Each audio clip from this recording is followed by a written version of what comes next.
eBay'de товар азаныраак болуш керек болчу, Amazon'da кымбатыраак болуш керек болчу. Ошол кездеги 1000 сомдон башталган азыркы оборотун канча? Азыр $150,000. Негизи Amazon иштешүүгө англис тили керекпи? Керек деле эмес. Да?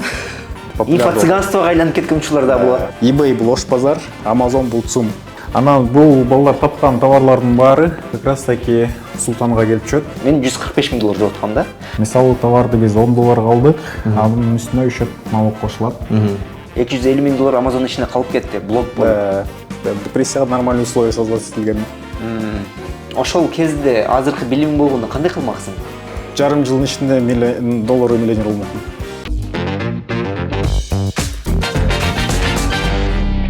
Assalamu alaikum достор. Бүгүн бизде конокто Сыргак Зарлыков. Өзгөчө бир чыгарылыш.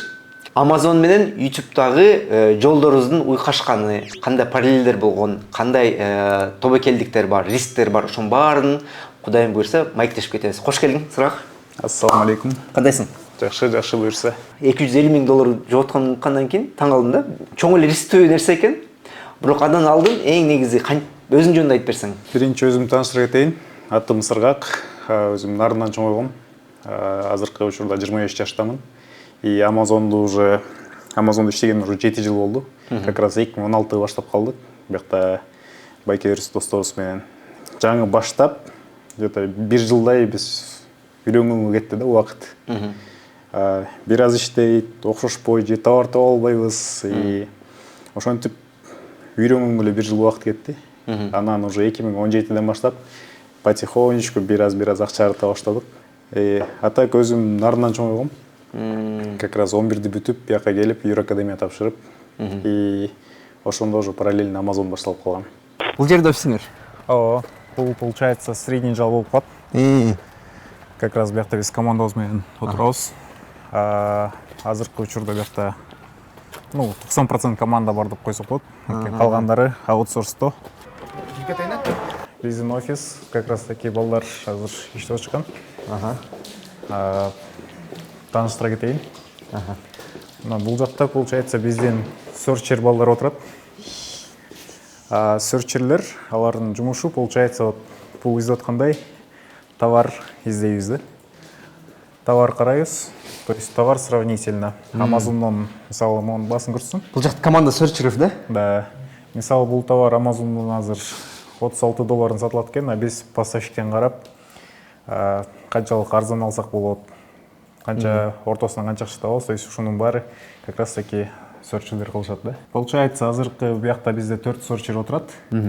И плюс, вот Адлет тоже серчер. Плюс Айжамал кызыбыз бар, ал аутсорсто. Бул бизнесимди 1000 сом менен баштаган дегенсиң да? Ошол кандай болгон ушун? Кандай баштаганымды айтып берейин. Как раз 2016 жылы сетевой компанияда иштечүмүн. Как раз Нарындан чакырып калып, бияка келип да дальше сетевой компания продукцияларды сатчубуз да. Мындай малоизвестный эле компания болчу да. Аксессуары продавали. Барсетка, ювелирки и так далее. Ошолор сатып жүрүп, ошол жактан как раз бир байке айтып калды. Amazon, Сыргак, Amazon деп туруп эле кетип калат. Интрига болгоймучу жүрөм, мен такой Amazon не болду экен. Ал байке менен андасында бир жолугуп алабыз да, бир жумада бир, 2 жумада бир келет. Сыргак, Amazon иштеп атам, сонун экен деп туруп кетип калат кайра эле. Как раз реклама чыгып калды ошол кезде, 2016 жыл болуп калды. Amazon'га үйрөтүү болуп, как раз именно мындай хайп Кыргызстанда 2016 жылы болду Amazon'дуку. Залдарды собираться этип, презентацияларды кылып, как раз курстарын сатып. Ошондо Amazon движение Кыргызстанда ошондо башталды да 2016 жылы. И ошолордун баары башталганда мен такой айтып баштадым, такой все, уже өзүм эле үйрөнөм. И бир күн жолукканда эле айттым, все, мен Amazon'ду баштайм сыяктан балдар чыгып таптым. Сега анда эртең саат 2-ге кел деди как раз. Ноутбугун көтөрүп алып 2-ге кел, сага аккаунт ачабыз, уже баштайсың. Бирок ал кезде бир аз башкачараак болчу. Обучение всегда платное, да, там акча төлөш керек болчу, но ал кезде акча жок болчу. Мен өзүм Нарындан жаңы келгем, бияктан, студент бизде. Обучение $100 болду, а менде $100 жок. Как раз ошо байке айттым, давай анда мен 5-6 баланы чогултам. Ошо кечи досторум баарына чалдым, ноутбук керек болду, срочно ноутбук берип тургулачы 2 саатка. Именно ошол күнү дос балдар ноутбуктары там Нарында калып калган, либо ломбардка таштап салышкан, бузулуп калган ноутбук жок да.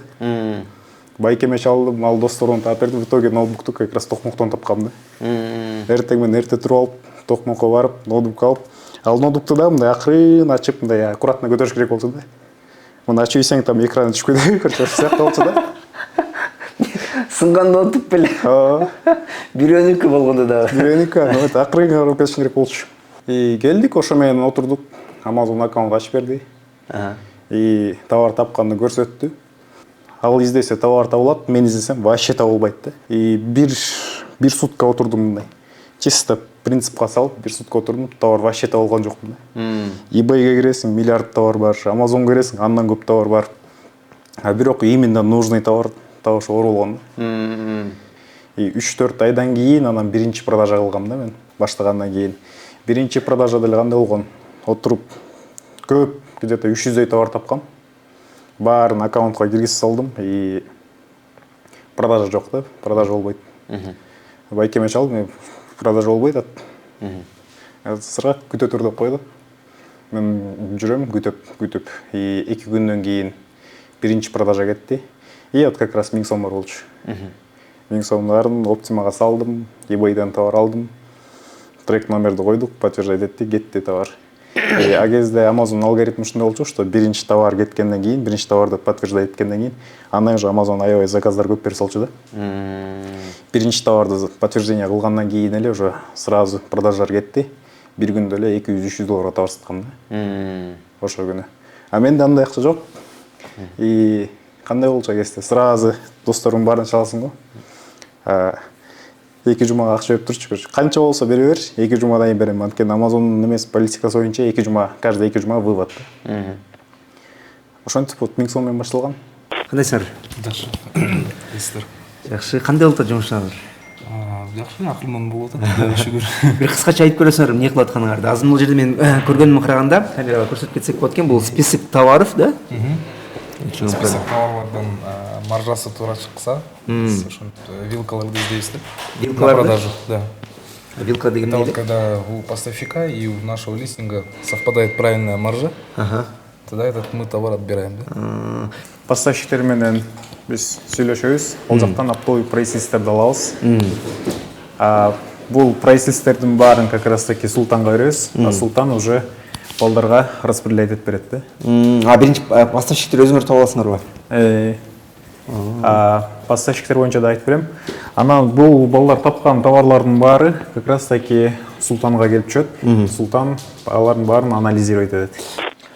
Кандай сен баягы акчаң жок болуп туруп, ал жактан товар алып сата берсең боло береби ошондо? Вообще Amazon'до мындай бир нече стратегия бар. А именно биз үйрөнгөн стратегия называется дропшиппинг деп аталат. Дропшиппинг кандай? Ал кезде мындай болчу. Биринчи биз товар табабыз, который биздин критерияларга туура келген. Ал товарлардын баарын аккаунтка киргизип коебуз. Мисалы 100 товар киргизсек, 100-өн бир жоктон 10 сатылат да. Сатылган товарды биз өз акчабызга сатып алып туруп, анан клиентке жөнөтөбүз. Именно стратегия ошондой болчу да. Ошол кездеги 1000 сомдон баштаган азыркы оборотуң канча? Азыркы оборот именно азыркы Айына сатыштар. азыркы биздики 1 ай эмес, 40 күн болуп калат, бир цикл, бир товар оборот 40 күн.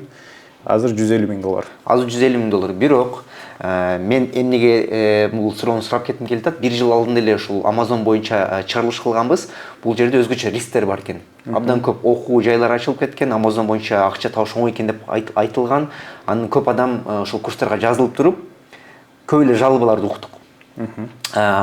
Мисалы, азыр деле ошондой эле кейс болуп атат да, чын айтканда ошого бул рискти биздин көрүүчүлөргө айтып, чечкилеп кетиш үчүн 1000 сомдон баштап $150,000 чейин көтөрүлсө болот экен, бирок бул жакта өзгөчө бир риск жана стратегиянын түрлөрү бар экен. Бул теневая схемалар бар экен. Неме боюнча айтып кетейинчи? Обучение боюнча азыр аябай обучениялар популярный. Инфо-цыганствого айланып кеткен учурлар да болуп атыптыр да, ошол боюнча как раз бул жакшы тема. Көп адам жазат да.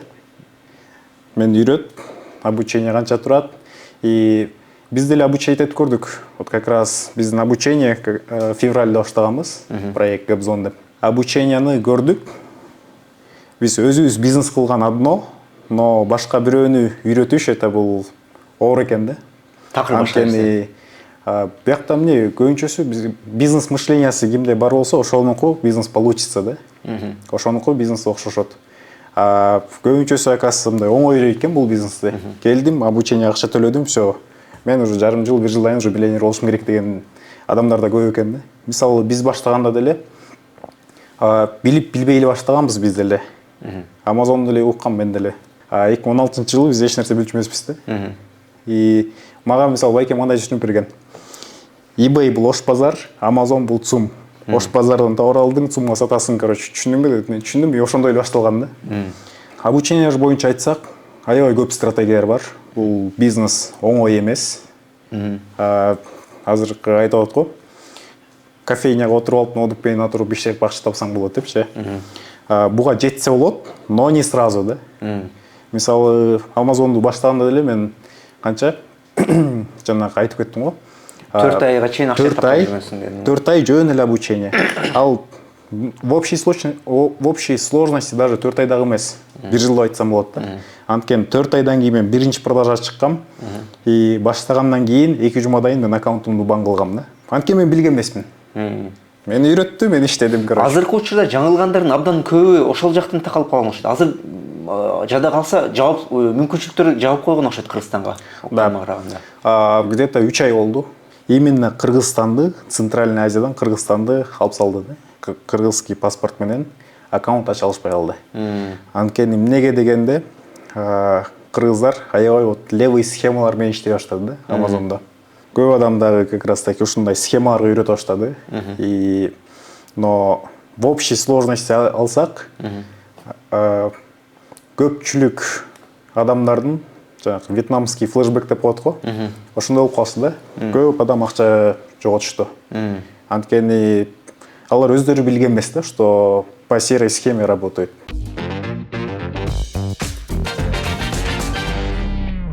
Канча таасың анын айына? Адис катары, бир топтун мүчөсү катары, бир серчер деген позиция негизинен бир канча божомол менен орточо? Орточо бир 500 $500. Бул адистикке канча убакыт үйрөндүңөр? Канча убакытта мындай адиске айландыңар? Биз уже канча бир 3-4 жыл болуп калды иштегенге. Иштегенге чейинчи эң башында үйрөнүш үчүн? Эми бир жарым жылча. Ого. Жарым жылда кесип ээси болуш керек экен. Керек да. Мындай куш болуп калган убакыттар болбойбу? Мисалы, жакшы иштедим деп туруп. Болот эми, может, премиально кошулуп калабы кандай. Ошондо канча болот? $1000 болобу? Эми андай деле болгон. Все анда. Жакшы элек эле. $1000 да болуп турат экен анда. Атыңар ким болот? Атым Атай болот. Атай? Атай силерди абдан жакшы рассказчик, жакшы жооп берет деп көрсөтүштү окшойт. Жок, андай деле эмес. Негизи кандай жумуш жагабы Amazon иштешүү? Ооба. Неге? Анткени бул мындай свободный жумуш да. Сиз көп деле убакыт коротпойсуз. Андай десем, өзүңүз кесипти жакшы билген болсоңуз, бир көп деле күнүнө убакыт бөлүп койсоңуз, аз убакыт бөлүп койсоңуз ошо жетиштүү болот да сизгечи. Көп деле отуруштун мындай неме баштын кажети жок да бул жердечи. Эң чоң жаңылыш, бизнес жаңылыш канча сумма болду? Эң чоң жоготуу бар, анан эң чоң жаңылыштык бар да, мисалы. Анда биринчи жоготун, кийин жаңылыштайды. Жоготуу өткөн жылы болду. Но бул осознанный жоготуу болгон да, анткени мы өзүбүз билчүбүз, что биз иштеп аткан стратегия как бы убактылуу. И мындай чыкканда жетишпей калды акчаны чыгарганга. И как раз $250,000 болду. $250,000 Amazon ичинде калып кетти, блок болуп. Биз YouTube'да 2018-жылы ошондой эле биз мындайча айтканда туура эмес схемалар менен иштеп, каналдар сатып алып туруп, ошол каналга контент жүктөп, башка каналдар аркылуу аны раскачивать кылып, ошол эле каналыбыз блок болгон үчүн, мисалы, мен $145,000 жоготкам да. Бул жакта ошондой эле серия схема болгон үчүн сен $250,000 жоготупсуң да. Да. Бул дагы мындай неме болуп калды. Зарас жоготкон жокмун, бир айда жоготкон жокмун. Биз 3 ай подряд жоготтук. Стратегия биз ачык эле айтайын, биз билчүбүз, что рано или поздно бизди как бы жабарын. Но сөзүбүз акылдуу сезгенбиз да, мындай айтканда. Биринчи ай как раз август месяц өткөн жылы жоготулду. Массовый аккаунттар бан кетти. А биздин агентство стратегиябыз бир аз, өтө черновая стратегия была да. Бир күндө эле там 3-4 аккаунт менен иштейбиз. И күнүгө аккаунттарды алмаштырабыз да. күнүгө 3-5 аккаунт жаңыдан. Эртең менен туруп, чисто аккаунттар текшеребиз го, кимиси бан болду, кимиси бан болгон жок. Бир аккаунт бан болсо, это нормально, да, такой. 3-4 бан болсо, это уже такой тревога, да. Эң чоң жоготуу деп ушуну эсептейм. Анан эң чоң жаңылышуу да бар. Как раз бул 2019-жылы болду. 2016 биз баштадык, обученияда эсептеп коелук. 2017 бир аз там иштедик. А кезде айына 1,5 миң, 2 миң доллар тапкан это чоң акча болчу. И башкалар басып жүрсөм, мен өзүм учуп жүргөндө сезчүмүн да, мындай айтканда инвестиция тарта баштадым. А кезде ойлогом да, что мен инвестиция тартып атам деп. Акчаны под процент алган экенбиз да. Иштеген стратегиябыз как бы надежный эмес, супер рисковый. И биз айына 10% акча алчубуз. 20 миң доллар, 40 миң доллар, 60 миң доллар алабыз. И независимо. Ал акчаны биз айлантып атабызбы, акча түшүп атабы, айына стабильно 10% берип туруш керек болчу да. И плюс бул суммага биз полный ответственность алабыз. То есть жоготуп алсак, биз ал сумманы кайтарып беребиз. Ошондо биринчи жолу аккаунттардын баары бан кетти. Тоже 4-й квартал деп коет, азыркы убакыт 25 ноябрь, ал дата прям эсимде калган да. Как раз ойгонсом эле уже WhatsApp группа ызчып атыптыр. Офиске келип калтыраган кол менен ноутбукту ачасың да мындай. Аккаунт тирүү, ну бан болду элек. Это такой, пронесло дегенчек эле же ошол күнү кечинде 8 аккаунт бар болчу ошол кезде. 8 өтөн блокко түштү. Инвестор ошо бир күндө, короче, 60 миң доллар карыз болуп калдым. Привлеченный акча 60 миң доллар болчу и ошону, ну, жаңылыш болгон деп эсептейм да. И но Кудайга шүгүр 3 ай. 3 айдын ичинде кайра полный восстановление этип бергенбиз да. Нервный тик деп коебу, бул көзүм кыймылдап калган. Канча жашта элең? 20. 20 жашта. Эс алайын деп барасың. Эс алгың келет, не знаю, там лыжага баргың келет. А бирок ошо күнү иштебей койсоң, уже там расходторуң уже чоңоюп кетет да. Бир күн иштесең эле, мисалы, агез таксы таап койсок болот эле. Не знаю, бир күн иштедик, 300 доллар, 500 доллар чистыми табат болчубуз да. И ошентип эс албай да калгам да мен вообще. Такой просто такой дос балдар айтып коет, сразу кеттик лыжага дейт. Такой сразу ойлоносуң да, так азыр тигилер менен барсам 500 доллар такой. Чогото, что бара албайм, ошобойм. Упущенная прибыль деп. Да. И ошентип жүрүп дагы апатияда болдум, депрессияда болдум.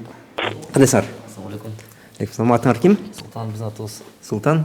Мен түшүнгөнүмө караганда, Сыргак менен сүйлөшүп көрдүк. Абдан аналайзердагы баягындай маанилүү бир позиция экен да. Өзү ар бир позиция маанилүү да. Өзүнүн позицияны өзү. Бирок серчилерден 7 адам, 6 адам, аналайзерден 1 эле адам экен да. Түшүнтөм бар эле. Силер абдан мындай скромный адам экенсиңер. Булардын бар товарлары бага келет да. Мен текшерип туруп, анан уже аккаунтка киргизем да. Основной аккаунтка киргизип, уже продажалар ошол аккаунтта болот. Ошо аккаунтка чейин муну баарын текшериш керек. Бизге ылайык болобу биздин продажа эмелерибизге. Сөрчүлөр силерге мисалы бир 5-10 күнүнө позиция берет экен, мына товарларды сатсак болот экен, маржасы жакшы экен, компания ишенимдүү, буга талап бар деп. Силерге ондой позиция келет экен. Amazon'до талап болгон, сатылып жаткан позициялар. Ошолор силер эмненин негизинде кандай тастыктайсыңар же тастабай коесуңар да? Ошондой болуп калдыбы, тастыктап туруп кийинки отделге өткөзүп койсоңор, муну алсак болот деп. Мен тастыктап туруп, уже байерлерге жөнөтөм да. Биз байерлер менен чогуу иштешип, бир айтып атпайм, Amazon'да ар бир позиция да, маанилүү да. Байерге беребиз. Байер уже алып калса иштеме сөйлөшүп берет да. Болобу биздин закуп менен закуп кылат да байерчи. Мен өткөрүп берем байерге, байер закуп кылат, закуп болду, анан аккаунтка кирет да товар. Бир жагынан уктум, жакшы компания зарабатывает, прибыльная. Адистер кандай, как зарабатывает? Эле эми ар кандай мындай 500дөн деп туруп 1,5 миң доллар тегерегинде да барды. Примерно. Бирок туруктуу түрдө, бул жакта ишеним түрдө иштеп туруп, сезонун кыскарта ушуну тапса болот экен да? Тапса болот.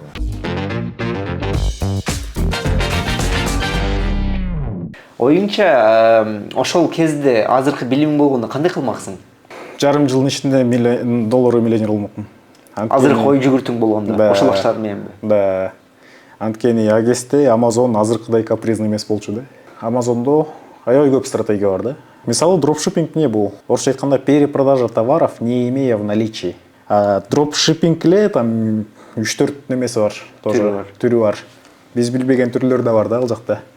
Основной стратегия мисалы дропшиппинг. Еще основной стратегия бул онлайн арбитраж деген стратегия бар.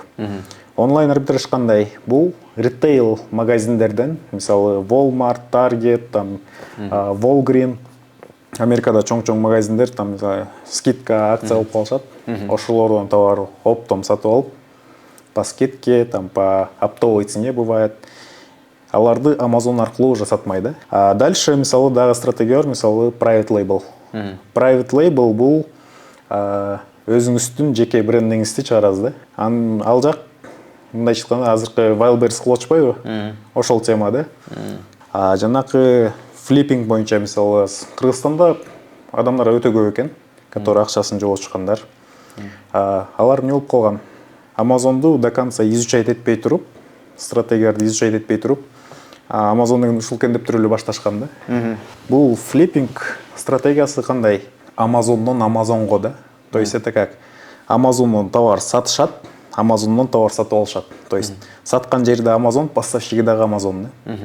Байкем айткандай жана ЦУМдагы балдар бар го. Бияктан телефон алып бияка саткандар. Да, флиппинг бул ушундай стратегия да. Ал жактан больше на невнимательность или лояльность клиента ойношот да, продавцар, сатуучулар. Условно, мисалы, сиз Coca-Cola заказ кылдыңыз Amazon'дан 1 литр. А флипперлер, мисалы, жөнөтүшөт 2 кола по 0,5. Айырмасы бар да.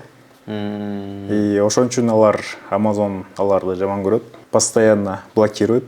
Ну, өзүм деле иштеген бул стратегия менен как бы жакшы билем да ал жакта. Ошондо бул стратегиялардын кайсылары блоктолгон стратегиялар, бандалган стратегиялар болуп эсептелет? Amazon башында вот дропшиппинг стратегия легальный болчу да. То есть Amazon сам поддерживал, мындай айтканда. Но биздин именно СНГда аны бузуп салышты. Өйткені биздики бир аз менталитет башкачараак, бир аз акча менен көп акча тапкыбыз келет. Жанакындай чернухалар көбөйүп кеткен да. И Amazon как раз уже алып салган дропшиппингди. То есть дропшиппинг Amazon'да уже считается нелегально да. Дальше, мисалы, онлайн арбитраж менен мен да аябай көп иштейм. До сих пор иштеп атам.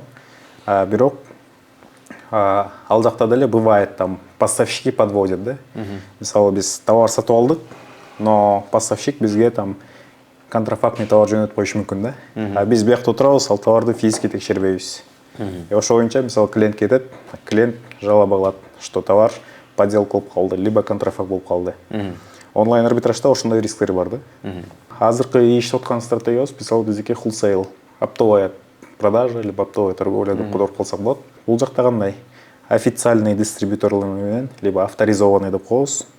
Алар менен чисто B2B иштешет. То есть мы как юрлицо аларга барып соглашение түзөбүз алар менен. Ар кайсы поставщиктин өздөрүнүн условиялары болот да. Либо мынча суммага товар аласың, либо мындай количество товар алып турасың. Ежемесячно, либо ежеквартально. То есть ар кимдин ар кандай өздөрүнүн требованиясы болот. И если алар бизге туура келсе, биз алар менен там соглашение кылып иштейбиз. А так көп поставщиктер бар. Мисалы, недавно бир поставщик менен сүйлөштүк, буквально на днях. Аныкы MOQ деп коет, то есть Minimal Order Quality. Кыргызчасын айтканда, заказ кылганын минимальный количествосы бар да. Мисалы, ал жактан там 100 штук ала албайбыз. Ал жактан сразу там 1000ден өйдө алышыбыз керек экен да. А биз жака 1000 товар бизге кереги жок мисалы. Мага там 200 товар, 200 штук достаточно болчу да. Wholesale ушундай нюанстары бар.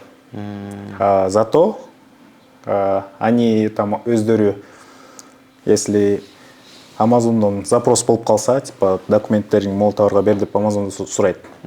Они могут сами там бардык товардын документтерин могут предоставить, мындай айтканда. Кандай товарды сүрөттө кандай болсо, ошондой товарды сатып ала алам. Жана ошону силер өзүңөрдүн клиенттери гарант түрдө сатып аласыңар. Эң көп акча мисалы бул дропшиппингде, флиппингде өзгөчө да, анткени бул натовой схема да, мындай айтканда. Бирок запретная схема. Азыр Amazon аны запрет кылып койгон. Бан болгон адамдар боюнча айтсак кандай? Көпчүлүк адам акча жоготкон да. Эмнеге? Анткени алардын бир аз опыту жетишпейт.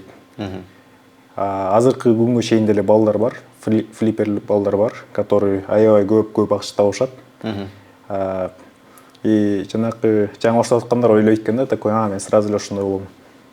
Ал жак мы должны там түшүнүшүбүз керек да, что азыр флиппинг кылып аткан бала, акча таап аткан бала, ал историясын деле изучать этсеңиз, ал качан баштаган бала да. Эмненин баарын көрүп, ал Amazon внутренний структурасын түшүнгөн балдар да. А не так, что там товар алдым, саттым, акча чыгат экен эмес. Маектешип койлу. Кандайсыңар? саламатсызбы? Атыңар ким? Касиет. Касиет. Сиз дагы Amazonщицасызбы? Ооба, серчер. Searcher. Как вам кылышат анчы? Эркектердин коллективине кандай ыңгайлуу эле? Силер бир эле мындай эмне деп коет го? Түрктөрдүн сөзү бар эмеспи? Тек чечек, этраф бөжек деп эле. Ошондо отурасыңар ошо да бир эле гүл тегереңиздер жалаң жуктар менен. Ооба, башында оор болду Неге? иштешкенге, потому что көнгөн эмес мынча эркектердин арасында иштегенге. Азыр уже көнүп калдым. Как мои братья болуп калды, мындайча айтканда. Ошо. Чөйрө мына атмосфера, вайбында бир үй бүлө сыяктуу эле экенсиңер да. Ооба, уже үй бүлө болуп калдык. Канча убакыттан бери иштеп атасыңар? Чын айтканда 4 ай болуп калды. 4 Жаңы ай? эле баштадым, ооба. Жаңы баштап. Опытный эмес, мындайча айтканда, булар болсо уже 5-6 жылдан бери иштешет. А 4 айдан алдын канча убакыт окудуңар беле же кандай бир курс аркылуу келдиңерби? Кандай болду? Сыргак аркылуу эле келгем. Сыргактан обучение алып эле. Обучение канча? 1 ай, 2 ай?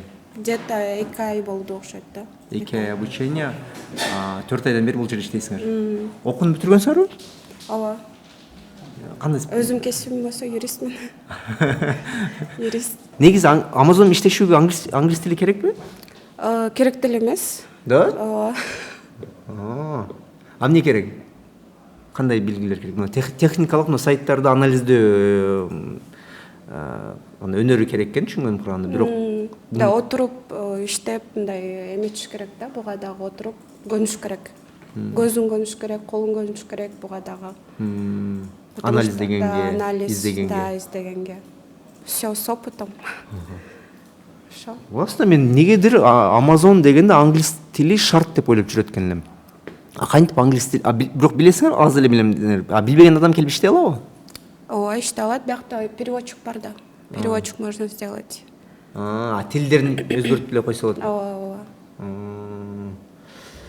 Жакшы. Силер канча табасыңар? Но мен болсо биякта көп деле отурбайм. Где-то $400-300 табам. Күнүнө бир 2-3 саат же канча? Где-то ушундай болуп калат. Канча күн иштейсиңер? 5 күн. 5 күн. А силер азыр ошол окуу боюнча иштөөнү улантасыңарбы же аны токтоттуңарбы? Жок, токтоттук. Биз окуу боюнча уже окутпайбыз.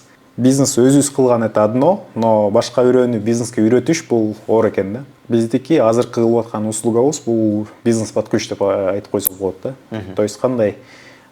Биз лучше бирөөнү бизнести куруп берип койгон оңойроо экен да бизге. Чем аны үйрөнүп, үйрөнгөн адамдарда кандай анализировать этип бир нерсе сөздү айтасың да, бул кружка ак десең, аны доказывать этип беришиң керек да, что ак экенин дагы. Үйрөтүү бул ушундай экен. А именно построение бизнес под ключ, мисалы, бизге аябай оңой болду да. Анткени целая команда тут работает. Товар керек болсо мына Америкадан компанияны ачып берем. Мисалы, өткөндө как раз азыркы учурда биз 2 партнерубуз бар, мындай айтканда, которые бизнес под ключ строим. Мындайча айтканда бул инвесторлор болуп калат анда, э? Же партнер дегенде? Бул Партнер. өздөрүнүн эле бизнеси, силер аларды обслуживать кылып бере атасыңар. Да. Мындайча айтканда, управлениясын кылып бере атасың, башкаруу менеджментин жасап бере атасыңар. Да. Мисалы, биз кандай сүйлөштүк? Келгенде эле айтабыз, сурайбыз. Байке, бюджетиңиз кандай? Кээ бирөө келет, мисалы, $10,000, $20,000, өткөндө бирөө келет, мисалы, $100,000. Биз уже освоение жагын ойлонобуз да. Так, если булай монча товар, мынча суммага заказ кылсак, значит, примерно монча товарды аябдашыбыз керек экен. И тут уже биздин команда иштей баштайт. Процесс батыраак жүрөт экен да. Алар келди, мисалы, сырак, давай вот мен сени көрдүм. Мисалы, алар деле жөнөкөй адам эмес да. Мисалы, $10,000, $20,000, $30,000 вложение кылып аткан адамдар мындай не глупые люди. Алар келет, полностью изучать этишет. Мен изучать этет, так, Гимал канча жылдан бери жүрөт. Менин компаниямды изучать этишет, внутренний бухгалтериясын көрүшөт, команданы көрүшөт. И после этого такой, давай сразу иштешели дегендер да. Иштешкенде деле биз заранее айтабыз, запуска көбүрөөк убакыт кетип калышы мүмкүн. Анткени пока биздики кандай, биз аларга Америкадан компания ачып беребиз да. Ал жак бизден зависит этпейт, мисалы. Биз заказ кылабыз. Бывает иногда созулуп кетет да. Компаниясын заказ кылгандан кийин биз аларга, мисалы, аккаунт даярдайбыз. Юридический аккаунт именно продавца на Amazon. Аккаунттарын даярдадык. Потом аккаунттарын даярдагандан кийин к этому моменту биздин там отдел серчинга мындай айтканда, биздин товар издеген балдар уже товарды даярдай башташат. Потом аккаунт даяр, товар даяр, мы начинаем уже проверять. Бул аккаунт, бул товарга сатканга болобу? Анткени бывает моменты там доступ жок да. А доступ кылыш үчүн бир аз оборот кылыш керек болуп калат. И товары начинаем подбирать к этому аккаунту. Бухгалтерияга биз основной акцент койгом. Анткени 2020 жылы как раз биринчи жолу такой как компания банкрот болгом да. Буга чейин деле мисалы жоготуулар болгон 2019, бирок ага сен жалгыз эле жүрөсүң да мындай. Ашып кетсе командаңда 1-2 бала бар, ал деле мындай өзүң инилериң да. Мындай официальный сотрудниктер эмес. Как раз 2020 жылы биринчи жолу как компания банкрот болгом. И именно ошибка бухгалтериядан кеткен да. Акчаны общий счетко салып коесуң, там ар кайча списывать, товар алып койгонсуң, товарың там аккаунтка келген эмес, уже 2 ай өтүп кетти, ал унутулду, товардан жок, акчадан жок, как раз 2020 жылы ошол банкрот болгом. Кандай сумма банкрот болгонсуң? А кезде $20 000 болчу как раз, именно wholesale стратегия менен. Дальше уже, получается, отдел финансы, ал жакта 3 адам бар, и как раз основной акцентти ошол жака койгом да. Ошол банкротстводон алынган урок бул. Отдел финансыда 3 адам, 2 бухгалтер и финдиректор. Ну, там уже каждый заказ отслеживаем. Амазонду жанакы комиссиялар и плюс немелер да бар да. Билинбегендер жана программалар. Бир программаны сатып алып коюм, как бы айына $15-20, как бы арзан эле. Но сен де ошондой программаны 5-6 колдонуп аткан болосуң да. И сатып алып коесуң, ал подписка акчаң ала берет. Биз жүрө бергенбиз, то есть ошондой да күндөр болгон. Көпчүлүк амазонщиктер кандай акча таап атканын билет алар. Бирок конкретно точно кандай сумманы тапты билиши айта алышпайт да. Анткени Амазонда айтыш бул аябай оор да. Бухгалтерия биякта аябай сложный. Айына расход $1000 чыкса, такой бир аз азыраак болуп калыптыр дейсиң. Анткени акча мисалы кандай акча эсептечү эмеспиз вообще. Аз эле көпчүлүк амазонщиктер ушундай болсо керек. Акча кандай эсептечүбүз биз? Амазондон условно $1000 чыкты, картага келип түштү. И болду такой, ойлойм да, $1000 бар. Оказывается, Амазондон дагы карта түшүшүндө какой-то процент болот экен. Процент ал картаны банкоматтан чыгарасыңбы, банктан чыгарасыңбы? Ал жакта да процент болот. Анын баарын учитывать этпей эле такой сразу $1000 менен жүрчүмүн да. $1000 түшпөдү деп коюп. По факту барып карасаң, ошол $1000 барып $950 айланып калган. Ошондой болот.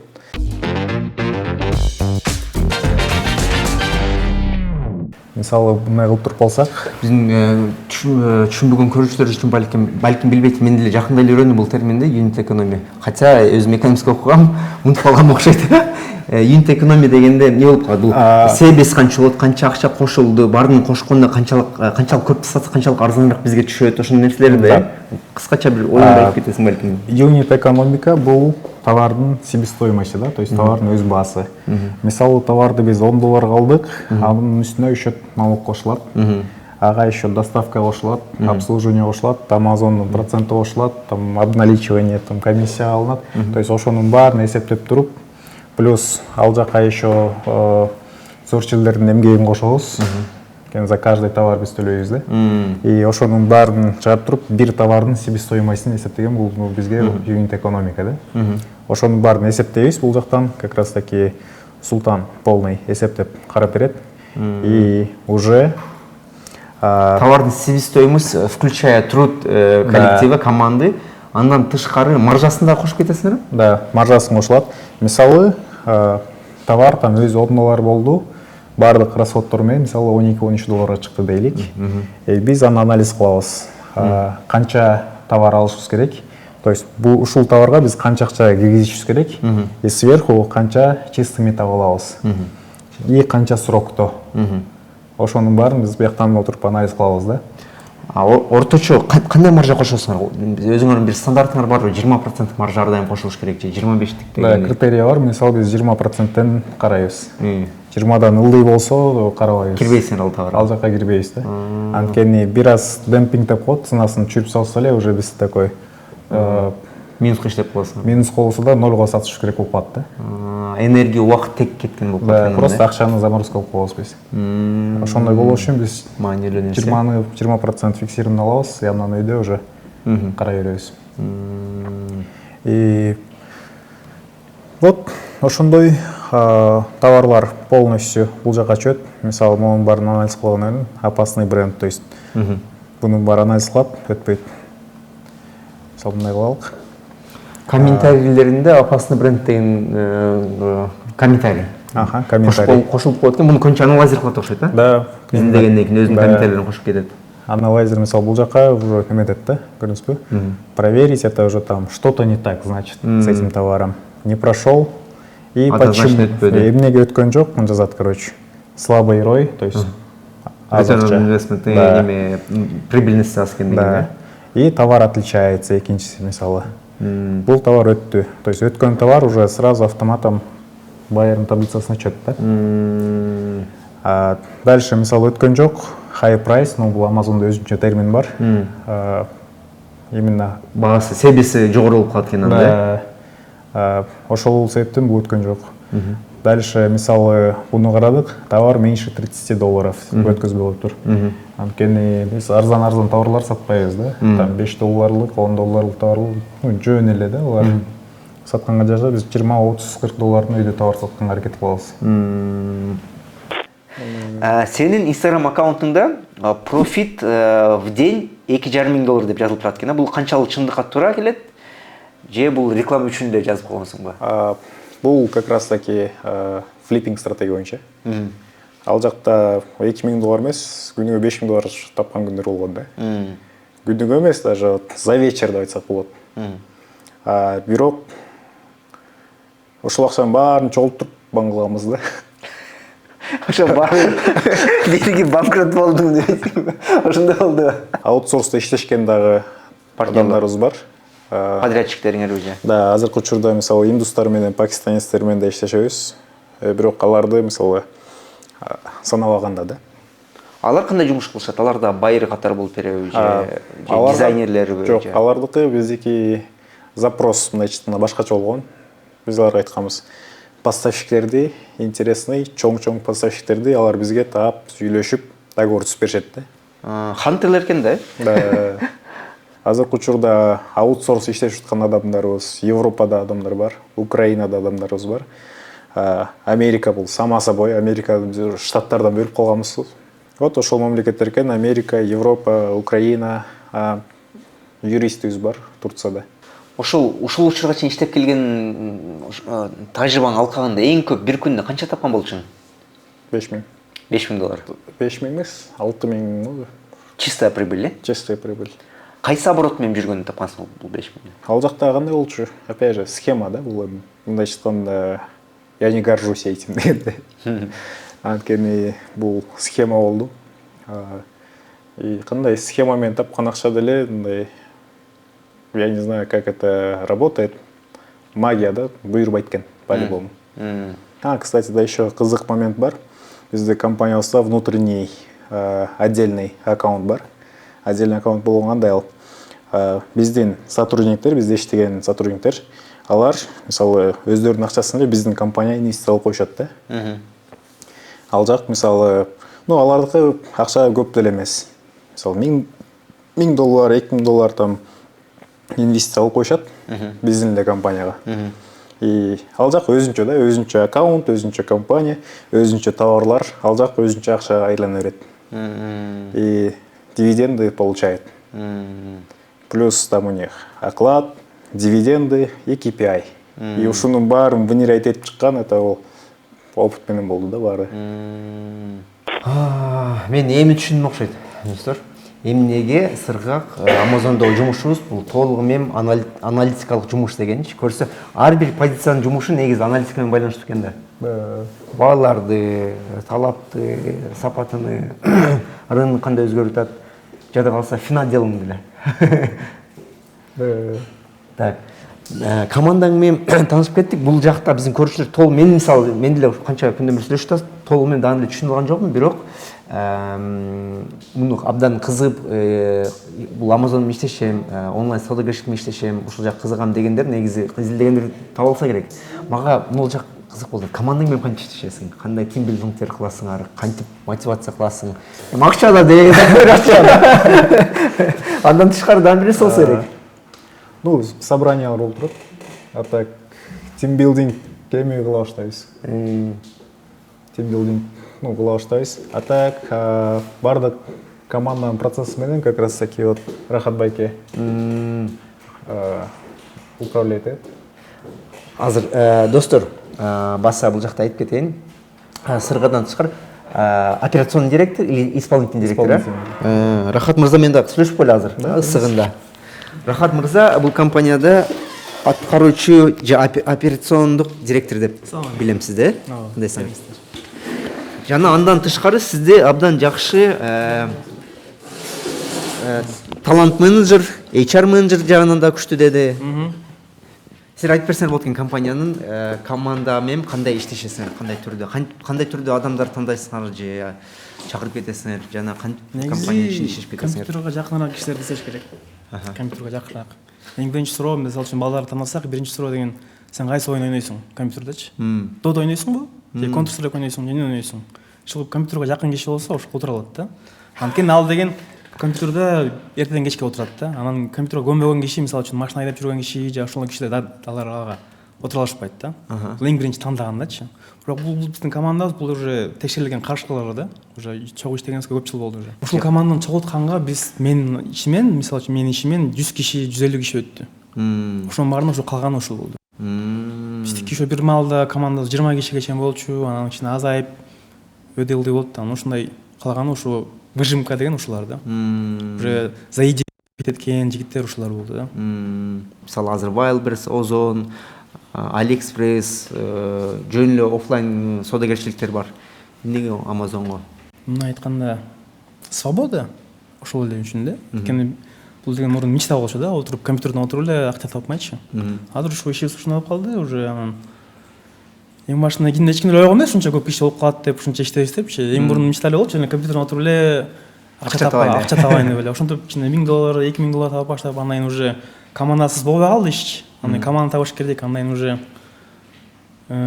команда чогултуп, андан кийин собрание кылып, анан мотивация, речим бар, ушундай болуп калды.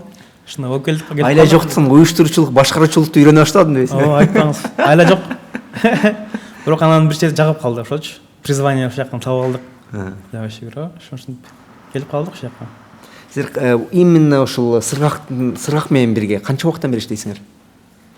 Сыргак менен уже жарым жыл, бир жыл, ушу честно. Уже прям. Мурун бири-бирибизди таанышып жүрчүк.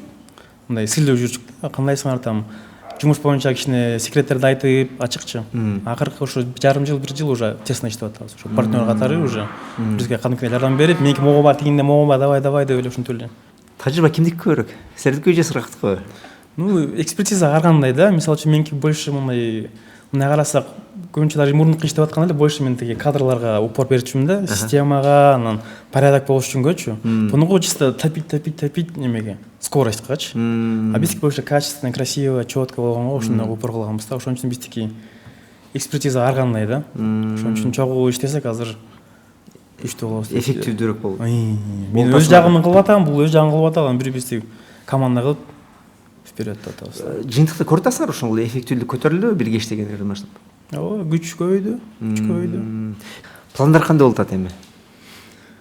Пландар өсүш керек, иштеш керек. Жарым жыл токтобой өсүш керек. Буюрса бир жылдын ичинде миллионду урасыңарбы? Иншалла. Все, классно.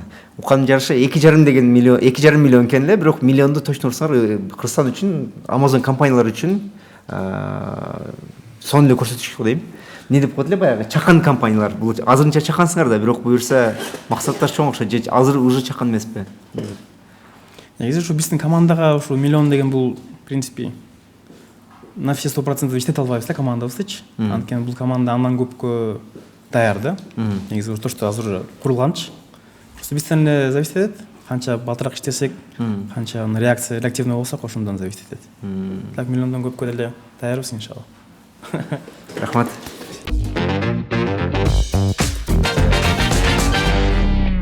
Жеке жашоом боюнча үй бүлөдө канча бир туугансыңар? Өзүм Нарындан чоңоюм. Нарын шаарынан. Матан Сыдыков номер 7 школаны бүткөм. Параллельно профессиональная школа ШПНО деп коет, именно Агахан. Ошол школаны бүттүм. И как раз английский ошол жактан үйрөнгөм да. Ошол жактын билимин до сих пор колдонуп жүрөбүз. Үй бүлөдө 5 бир тууганмын, эң улуусу мен.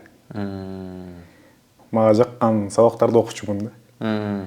Жакпагандарды окуш эмесмин. Кайсылар эле? Мага жаккандан английский жакшы, физкультура дейм. Только английский жакшы. Бул жакка келдим, как раз 2016-жылы келдим. 11-дө бүтүп Юр академия тапшырдым. Юр академияда 2 жума бардым окшойт сабакка. 2 жумадан барбай койгом. Как раз Нарында жүргөн кезде сетевой компанияга кирип калдым. Эми кезде эч нерсе билбейм да, такой бизнес бе, все, я в тебе. Бияка келдик, продажалар кылып жүрдүк. И как раз бизнести ошол сетевой компанияны үйрөндүм. Что сүйлөш керек экен, навык коммуникации, да.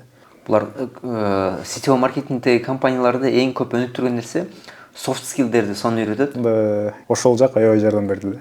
Конечно, ал сетевой компания жабылып калды, ал жактан там депрессияда 8 ай жаттым окшойт. Ал жак өзүнчө история да.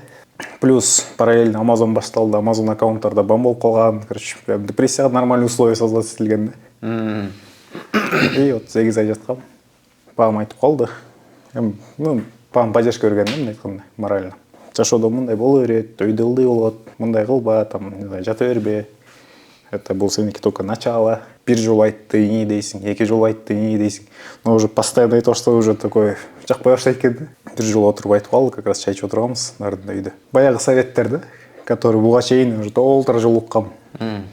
Анан туруп такой, эми бизнес оңой эле баштап койсо болот, акчасы жок деле баштап койсо болот. Вот бизнес проект создавать этесиң, акчаң жокпу, инвестиция тартасың. Главное, чтоб дальше иштеп кетишиң керек. Папам карап, кылбайсың мында. Ошондо да ду кетти. Ли чын эле кылбаймбы? Нарындан неме ачам деп калдым, чайхана. Эми агесте бир аз мышление башкачараак болчу меники. Конкуренция аз, мен ошон үчүн ачам деген ойдо болчумун да. Потом акча издей баштадым.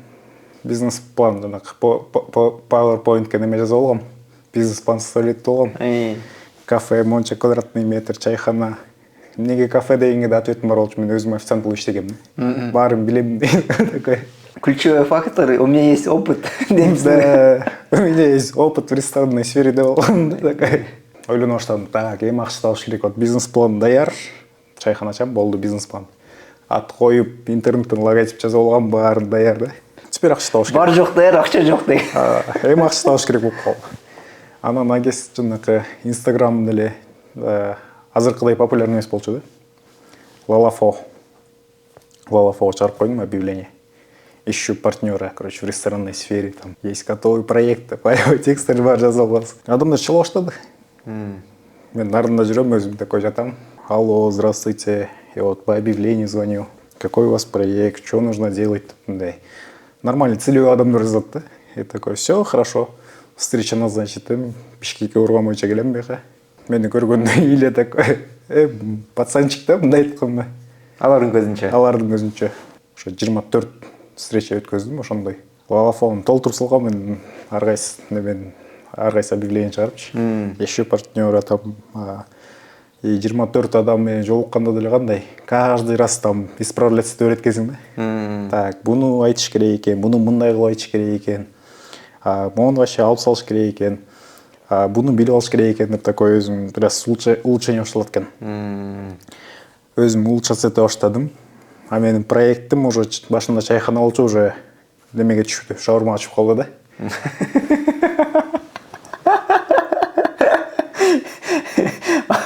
Бизнес поменялся деген уже. Болгон бизнес, бирок уже бизнес-план поменялся, продукт поменялся. Бизнес-план поменялся, там каждый встреча чыккан сайын өзгөрөт бизнес-план чыгарат. И 24-встреча чейин мен уже такой ойлондум уже акча бул походу уже не рабочий бизнес модель. Акча таппайт экенмин. Я лучше өзүм эле накоплю, өзүм эле ачам деген цели келдим. И телефон чалып калды. Вот по поводу объявления звоню. Ладно деп бардым. Уже неме болуп калган. Встреча боло берип уже такой отказ алган, нормально да. 24-нчү встреча бардым. И барып, я помню, айткам, короче. Байке 24-нчү адамсыз. Ооба дейсизби, жок дейсизби, уже, короче, барып мен өзүм ачам дедим. Ти байке кара турса, хорошо ойлонолу. И он согласился, кстати. 24-нчү адам болчу. И не шаурма часың? Ооба, шаурма. Я качпайлы Бишкекке. Жок, мен нарынга чамайм. эмне дегенде оюңда баарыңга байлап койгонсуң ал бизнести. Неге нарынга? Тиякта конкуренция жок. Тиякта адам жок, мен иш жок да, короче. Конкуренция жок болду, короче. Бизнес модельге эмес, ал мага мындай. Ты как личность понравился? Да, как личность понравился, да, и поддержал. Ошону шаурма ачкам, нарынга. До сих пор иштеп атат. Сатып ийгем. Ачып бир айдан саттым го. Канча акча ошол жерде привлек? 300 000. 300 000 сом. 300 000 сом. Ал акчаны толугу менен инвесторго кайтарып бериптиң анда? Ооба. Ал инвестор потом такой: давай сразу иштебейлиби. Что ты умеешь? Я Amazon умею. Болуп калган аккаунттарымды толтура бердим. И как раз ошол жактан это уже неме? Amazon уже серьезно баштап калган болчумун да. Азыркы учурда бизде пландар кандай? Азыр өзүбүзгө план коюп атабыз. Жарым жылдын ичинде биз уже $1 миллион оборотко чыгабыз да. Это такой, ну, опять же, амбициозный план. Но даже, орысча айтканда, с учетом этого, даже если биз бир жылдын ичинде эле жетсек, бул аябай жакшы көрсөтүш да. И азыр ошо, в принципе, баардыгы даяр, командабыз өтө күчтүү. И азыр биякта айтып кеткендей, там 80-90% команда бар.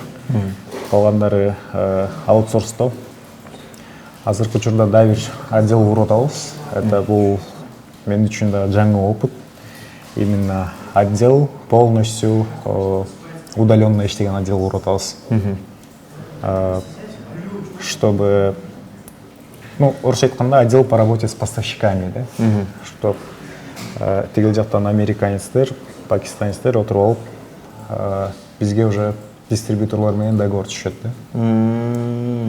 Бул мында чоң бир пазлга дагы бир бөлүк кошулат экен да. Мен билишим боюнча сен баягы customer service деле бар. Отдел по работе с клиентами. Эми отдел по работе с поставщиками да иштеп экен да. Азыр именно ошону куруп атабыз да. Мындай масштабта кылыш жаңы опыт да. Буга чейин да там 2-3 менен иштешип жүргөм. Но чтобы отдел куруп, анын баарын контролдогон, азыр как раз таки ошонун баарын биз азыр кылып атабыз. Пландарыбыз ошондой. 24-нчү жыл болду. 24-нчү жылга мен мындай общий эле картинасы айтып берелик. Именно биздин руководствонун планы 24-нчү жылга $2,5 миллион оборотко чыгыш керек да.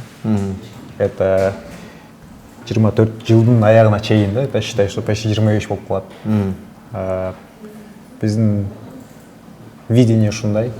И параллельно цель компании это бул акча, ну, оборот боюнча. Помимо оборота башка да целдерибиз бар. Бул кийинки жылга биз Amazon Канада жана Amazon Европа кирели деп атабыз. Азыркы учурда Amazon.com делебиз, то есть Amazon Америка. Ата кийинки жылдан баштап Amazon Канада и Amazon Европа кирген атабыз. Меники ошибкамды болгон. Именно Amazon'догу чоң ошибкам да бул. Amazon'дон иштеп, акча таап, башка проектке салам, акча жоготом керек. Amazon серьезный, как серьезный проект воспринимает эмесмин да. Чисто как подработка эле катары иштечүмүн башында. И бир аз акча табам, такой, давай бул проектти ачам. Азыркы кылып аткан бизнес мага бизнес эмес болчу да, кезде. Бизнес для меня это там вот что-то вот живое, физическое. Да, традиционный бизнес, вот мага бизнес болчу. Amazon'дан бир аз акча чогултам, бир проектке салам. Ал жак, короче, жабылат, же бир нерсе болот, же банкрот болот. бир аз акча чогултам дегенде кандай бул канча $2000 $3000 чогултсаң 2-3 миң доллар чогултам, башка бир проектке салам. башка проект дегенде ал эмне? Немени ачкам? Школа скорочтения ачкам мен. Перспектив. Нурсултан Кубанов менен. Нурсултан байке жаздым Инстаграмдан. Ассаламу алейкум, Нурсултан байке, ушундай идеялар бар, жолугуп сүйлөшпөйлү. Такой центр плова кел. Бардым, айттым, вот ушундай скорочтение школа бар, Кыргызстанда жок экен. Ачпайлыбы. Такой, давай. И ошентип перспективдин атынан, короче, школа скорочтения ачканбыз да. Потом дагы самостоятельно майда чүйдө жаңа клинингди ачам деп ал жакка акча салдым, ал жактан акча жооттум.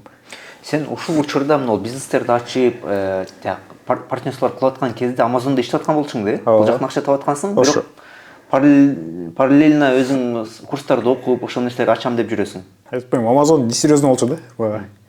Акча таба берем, тияка салам, тияктан жоготом, тияка салам, тияктан жоготом. Анан как раз 2020 строй компания ачтым.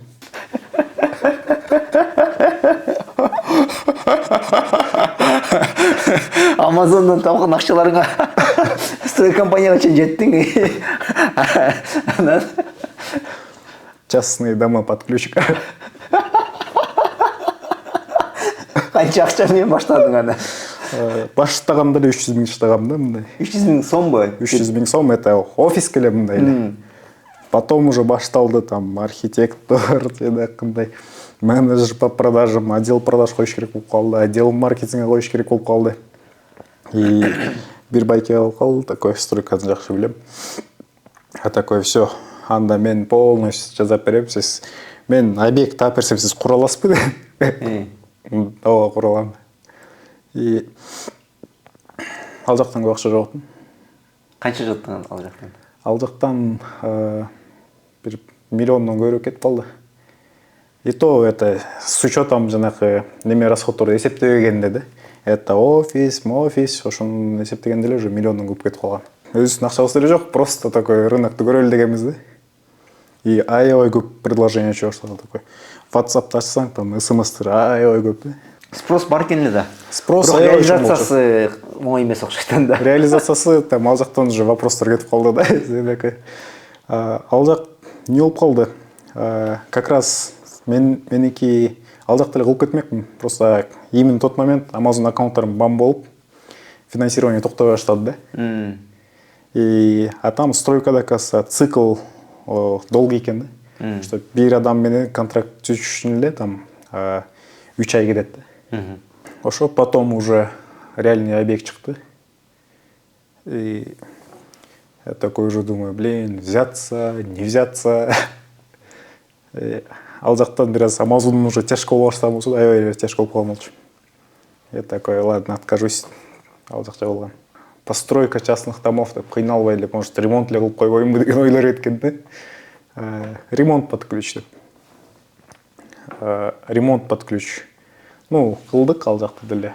Объектлер көп болду, көп үйлөрдү, көп объектлерди ремонт кылдык. Я такой, ал жактын акчасын көргөндөн кийин такой Amazon'ду уже башкача карадым да, мындай такой, бияк вообще оңой турбай. Помню, бир объект алдык, кыйналып кечке кылдык. Даже бир объект эмес, бир айда эле там 8 объект кылып салганбыз. Ремонт болуп атат. Бирөөсү баня, бирөөсү мындай дом, бирөөсү этажка, там ар кандай объектлер да, ар кайсы мастерлер жасайт. Ну, чисто на энтузиазме да, мындай айтканда.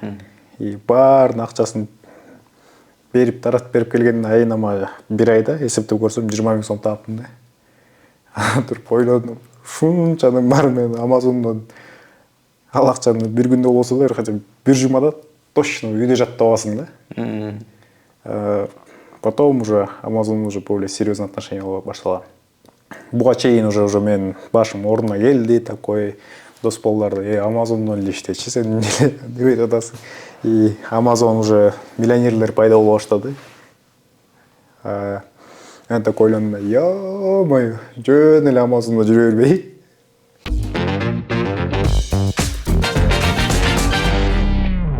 Бир ойнойбу?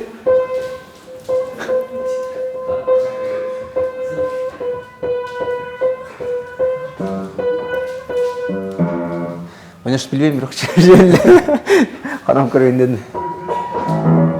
Бул жак ремонт кылып чыктыңар өзүңөр? Жок, ошоюнча алгам. Бул абдан маанилүү экен достор. Жаңы компания ачып ошол эле соодагерчилик болсун. Жада калса ошол эле Дордойдогу өзүнүн цехи бар, точкалары бар. Ошолорду эле ушуну жазып чыкканда пайдасы бар да, процесстерди. Не болду, полный жазып чыгабыз, анализировать этебиз. Кайсыл жактан биз улучшать этишибиз керек, кайсыл жактан процесс келип токтоп атат, узкая горлышко деп коет го. Ошонун баарын такой отдельный доска ачып туруп баарын жазып чыгабыз. Биздики все наглядно болуш керек да. Мисалы биздин бизнес процесс канча этаптан турчу эле? 30 канча этап болчу. Жазып чыкканбыз полный эсептеп. Да, бул урокту мен, кстати, кимден алган эстедим. Сайдмурод Давлатов. Там как раз таки алган сабак да. Бизнес процессти мен полностью атада я жазып чыккыла деген задание болгон. Бирок мен ал кезде түшүнгөн эмесмин да. Бул не болду? Биз немени баштадык. Ну, компания бир аз застой болуп калды, туруп калды, такой билбей атабыз, не болуп, ну, өнүкпөй атат да, жылбай атат компания. И биз отуруп полный жазып чыктык действияларды. Ал действиялар мындай чыкканда, там поиск товардан баштаган, тетинче процесстин баарынан өтүп, распределение денег между партнерами и инвесторами. То есть ошончо процесстин баарын биз жазып чыкканбыз да. И аябай чоң список болду. И каждый списокты биз поэтапно бөлүп чыкканбыз. Ошонун баарын уже наглядно көргөндөн кийин биз такой компанияны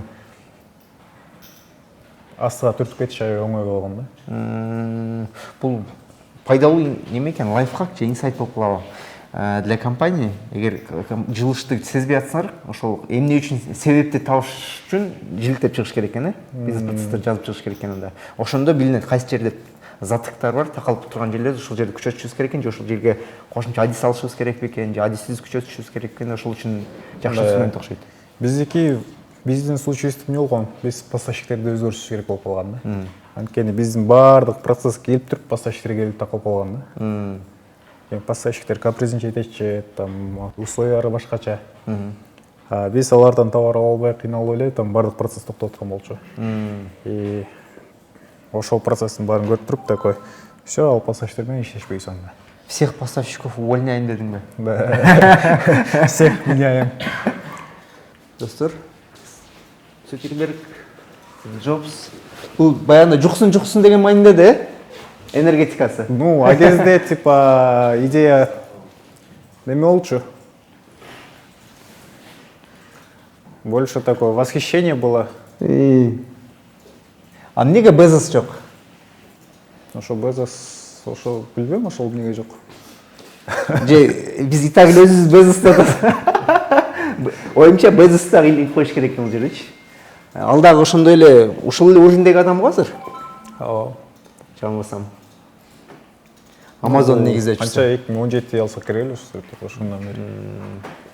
Сон негизи ушундай компаниялар көрүп, бул жактан отуруп туруп, өздөрүнүн эле өнөрү менен Американын акча тап атканын ар дайым көргөн сүйүнөм да, башкача. Сон биздин көрүүчүлөр үчүн деле бул мындай сүйүнүчтүү нерсе окшойт. Сүйүнүчтүү, жана кызыктуу, балким ушул көрүүчүлөрдүн арасында балким жаңы Amazonщиктер, жаңы бир коллегалар, жаңы бир партнершип компаниялар кургандар болуп калат. Көңүл убакыт бөлгөнүңөр рахмат. Келгениңизге рахмат. Сонун мектештик. Ванна болобу, объект болобу, стройкабы под ключ кылат экен элең да. Азыркы Amazon'дагы бизнесинде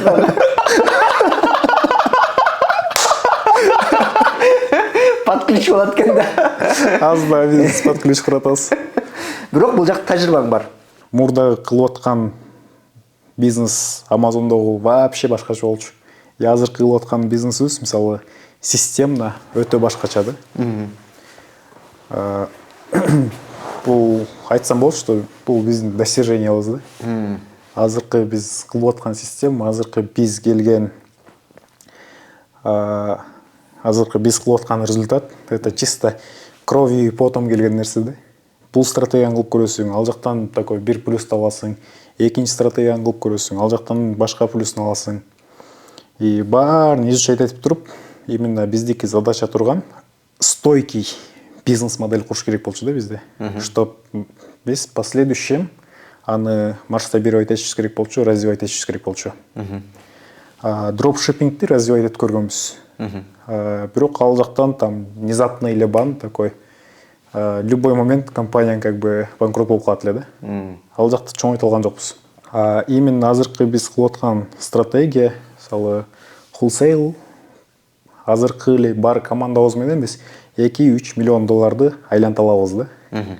Это бир ай эмес, бир циклда. Даже если 2 циклда деле мындай объемдогу акчаны айлантыш, это бул Бир цикл канча айга кетет? бир цикл 40 күн, 45 күн да. И даже если 2 айда болсо деле, 2 айда там, не знаю, миллион долларды айлантыш, 2 миллион долларды айлантыш, бул өтө чоң жумуш да. 10 миң доллар менен иштеш вообще башкача. Там отурдуң бир күндө товар салдың, там товар өзүнөн өзү кетет, сатылат. Аягында 12 миң доллар болуп чыгып келет да.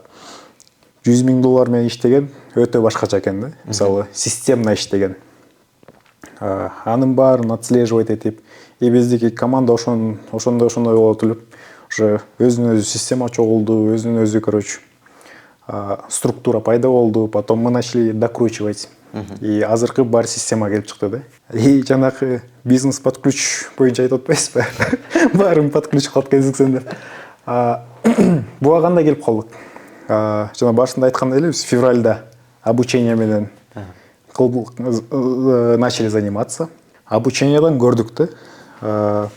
Обучениядан биз канчадан үйрөттүк? 8 доллардан саттык биздин курстарды. 8 доллардан сатылды. И немелер келе баштады, предприниматели. Алар келет, как раз бир студентибиз менен жолугуп сүйлөшүп отуруп калдык. Ал кандай менден курс сатып алыптыр. И эки, короче, тууганын алып туруп отургузуп коюптур да. Изучать эткиле, короче, силер по следующий силер иштейсиңер. Я буду там финансировать. А так ойлонуш, ё-моё, что-то так можно было. И я так посмотрел, человек уже сразу начал строить бизнес. Берген суроорда өтө башкача да. Это по сравнению с другими студентами. И больше структурно спрашивают, там, как у тебя... Стратегически. Да, стратегически, там, структура компании, там, вообще... Риск-менеджмент, money-менеджмент, то есть вообще другие вопросы, да? А башка студенттерди көрдүк, алар окуса окушат экен, окуса окушпайт экен, просто сатып алып койгондор да көп болгон да. И кээ бир, ну, айтпайм, где-то 5-6 студент болду окшойт, который бизди күнөөлөгөнчү. Ну, это опять же, как бы, алардын ою боюнча да, курс сатып алышып, успешный бизнес куруп кетиш керек болчу, алардын ою боюнча. То эле алар өздөрү ушундай түшүнүшкөнбү же билбейм, эмнеге андай ойго келишти. Мисалы бизнес кандай, сиз деле мисалы YouTube ачыш үчүн бир эле курс өткөн эмес болушуңуз керек да. Канча ар кайсы жактан окуп чыккансыз. И Amazon мен деле ошенткем да. Чтоб азыркы уровеньге келиш үчүн там украинец, там орустардан, американецтерден, индустардан даже курс сатып алганбыз. Кстати, и до сих пор учимся, да? Вот буквально өткөн жумада 4,5 миң долларга американецтен мисал курс сатып алдык. Это я к тому, что недовольный студенттер болгон себеби ошол да, алар ойлошуптур. Бир курс өттүм, все, там бар болуп кетиш керек, бизнес болуп кетиш керек. И ошол ситуацияда такой көрдүк. Лучше бизнес под ключ алып салалычы.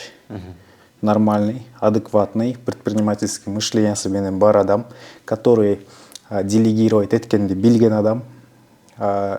Ошондой адамдар менен эле биз иштешелик деп чечкенбиз да. Именно бияктан ключевой фактор именно делегировать эткенди билген адам бизге маанилүү болгон. Анткени Amazon деталин изучать этем десең, аны кечке изучать этиш керек да. Изучать этип койгон эле как бы бул биринчи эле нерсе. Анын баарын практикадан көрүшүң керек. Изучать этем десең, жок деген жарым жыл, 1 жыл кетет да. Что всю внутреннюю кухню Amazon изучить. Без с командой менен отуруп ойлонуп туруп такой, давай просто вот продукт создадим, бизнес под ключ, где моя команда будет обслуживать их. Алар мисалы кандай? Мисалы предприниматель келди, биз ал адамдын атына компания ачабыз. Компания, Америкадан компания ачабыз да. Ал компаниясына биз юридический аккаунт регистрация кылабыз. И биздин командабыз уже полностью обслуживание кылат да. Что по бухгалтерии, что по товарке, что по товарооборотке в целом. И ал адамда уже полный доступ ачылат именно внутренней системагачы. Ал көрүп турат не только вот свой аккаунт, но и основной аккаунттарда көрүп турат да. Какие деньги крутятся. Мисалы, условно $100 000 бир аккаунтта айланып аткан болсо, анын акчасы деле мисалы кирди, ал баарын көрүп турат. Бул аккаунт менин акчам айланып атат, бул аккаунтта тигин акчасы айланып атат, тигил аккаунт мынча тапты, бул аккаунт мынча тапты. То есть мы сделали такой полный открытый, да? Ошондо силердин целевой аудиторияңыз бири-биринин аккаунттарын деле көрө алышабы кандай келип атканын? Ал жак кандай? Это ушул жакты мисалы азыр биз ушундай кылып койдук да, анткени экиле партнер болуп. Анткени ал экөө бири-бирин таанышат. И они оба наши студенты, кстати. А в последующем кандай болсо ал жакта уже сүйлөшүлөт да. Если полный көрөм десе, если башкаларга мындай обговорённый кылабыз. Да, каршы болбосо. Если бирөө келип жок, меникини эч ким көрсөтпө, там мага башкалардыкы деле кызык эмес десе, там пожалуйста. Алар эмнеси менен өзгөрүлөт? Бир эле команда обслуживать кылып атпайбы? Көрсөткүчтөр эмнеге түрдүү болушу мүмкүн? Алар өздөрү акчадан зависит этет. Мисалы, бирөө $10 000 салат, бирөө $20 000 салат. Акча эле айырмасы бар. Акча эле айырмасы бар. Кылган жумуш, нишалар бирдей эле болушу мүмкүн. Да. Потому что бир эле команда кылып кетет. Бир эле команда. Ну, опять же, мы как бы ошол биздин клиенттерибизге выбор беребиз да. Мисалы, биз 3 ай специальный мисалы биз менеджерибиз бар, который 3 ай ошол адам менен жүрүп, не знаю, жумасына 1-2 жолу жолугуп, үйрөтүп, детальдарын полный көрсөтүп, доступ ачып берип, үйрөтүп жүрүп да, сопровождение кылып жүрөт. 3 ай мисалы ал адам бизге деле обращение болгон. Мен өзүм полный кылам дегендерди болот да. Мага сенин командаң кереги жок, обслуживание кереги жок, мен полный өзүм кылам. И аларга биз өзүчө услуга предоставлять этебиз. Команданы сага мондай адамдар керек, аларды мисалы элементарно там минустар менен мындай иштешесиң, мындай условияларды коесуң, товарлар сага мондай товарлар керек. Анын бизнесинин юнит экономикасын биз составлять беребиз да, мындай айтканда. Анткени, ну, бул жак жаңы ниша да. И сразу сотрудниктерди алып салат, аларга зарплата, бирок товар жагы айланбай атат. Акча азыраак болуп калышы мүмкүн, минус кирип кетиши мүмкүн. То есть ушунун баарын биз көрсөтүп түшүндүрүп беребиз да. Биринчи 3 ай ошонун баарын кылып бердик. Андан только после этого адам уже полностью көрүп, түшүнүп, бизди изучать этип, биздин компаниябызды, биздин стратегиябызды изучать этип бүткөндөн кийин гана биз уже выбор коебуз адамга. Дальше сен өзүң компанияңды развивать этесиңби или бизге кошуласыңбы, или хочешь, чтобы мы тебя обслуживали. Именно азыркы биз кылып аткан продукт ушундай да. Ошол жолду өткөндөн кийин биздин жаңы болочок ишкерлерге кандай сунуш, кеңештер берип кете алат элең? Так, в плане бизнеса.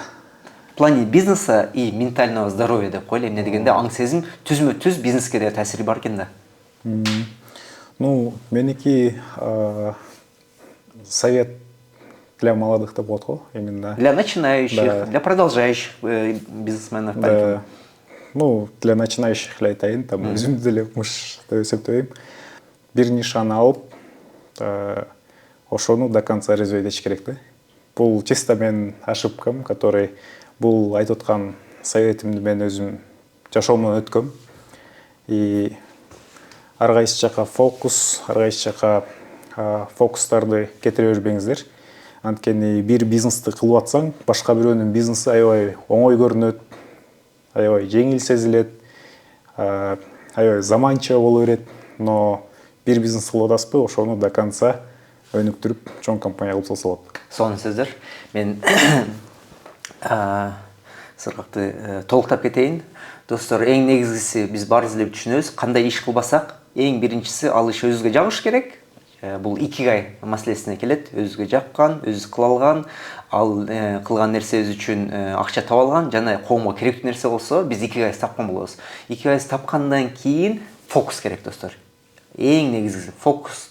Бир эле эң керектүү нерсе жумушту кылыш эле эмес, керек эмес нерселерден ажырашты да билиш керек. Аларды отсекать кылышыбыз керек да. Бирок тажрыйба учурунда жаңы ал жактан бул жактан тажрыйба алып аткан учурда балким ушул каталарды керек, каталардан коркпошубуз керек экен.